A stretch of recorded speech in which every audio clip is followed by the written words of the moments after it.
sahod ng isang welder dito sa Japan.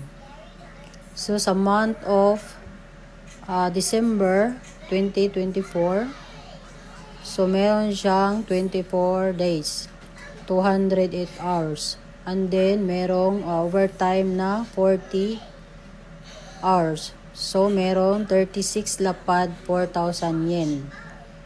And then, dito sa baba, yan yung kanyang total na hours na sahod. And then, 2 lapad yung kanyang hoken. And then, yung Shakai hoken is 3 lapad. So, sa company na tax, merong niseng yen or 2,000. Then, income tax at resident tax.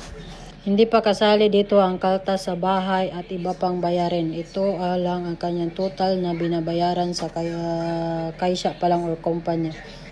Ang kanyang take home ay 29 lapad or 4,000, mahigit na lang yung kanyang take home. Hindi pa kasali yung ibang bayarin.